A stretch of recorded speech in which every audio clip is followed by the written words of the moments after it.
Nifty 50 में देखिए पहले सपोर्ट की बात करते हैं क्योंकि थोड़ा सा गैप डाउन हो रहा है 24,100 से 24,150। ठीक है, देखिए आशीष, अगर आपको अब थोड़ी सी वॉलेटिलिटी से डर लग रहा है और अगर आप उस 24,300 के जोन में नहीं फंसना चाहते हैं तो 70-75 पॉइंट में नीचे खुल रहे हैं ना, एक बार अपने एग्जिस्टिंग लॉन्ग्स में चाहे तो आप प्रॉफिट बुक कर लें। मैं उनके लिए कह रहा हूँ जिनको थोड़ा सा अब इस स्पेस, अब यहाँ पर आकर थोड़ा सा डर लग रहा है। ठीक है, बड़ा सपोर्ट रहेगा आपका 23,950 से 24,050 का।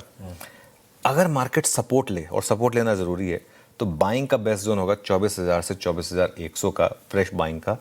एंड इन दैट केस आपका स्टॉप लॉस होगा करीब करीब 23,950 का। हो सकता है कि वो आज आपको दिख जाए अगर बैंक निफ्टी में बड़ी गिरावट आ जाए बिकॉज ऑफ क्रूड। ठीक है, तो इसकी पॉसिबिलिटी रहेगी। रेजिस्टेंस कहाँ मिलेगी? रेजिस्टेंस एक ही है आपकी, 24,300 से 24,350। ऑब्वियसली अब क्योंकि ये गैप डाउन हो रहा है तो पहली रेजिस्टेंस आपकी हो सकता है कि न्यूट्रल जोन में भी हो 250 के आसपास, लेकिन सबसे इंपॉर्टेंट रेजिस्टेंस 24,300 से 24,350 की है। तो रिकवरी में अगर ये जोन रिजेक्ट हो 24,250 24,300 के करीब, तो आप सेल करें 24,350 के स्टॉप लॉस के साथ। ये आपके लिए बैंक निफ्टी पर एक अप्रोच होगी। 24,350 के ऊपर अगर आप निकल गए इतनी सब नेगेटिविटी के बावजूद, तो फिर 24,500 खुल जाएगा बड़े आराम से।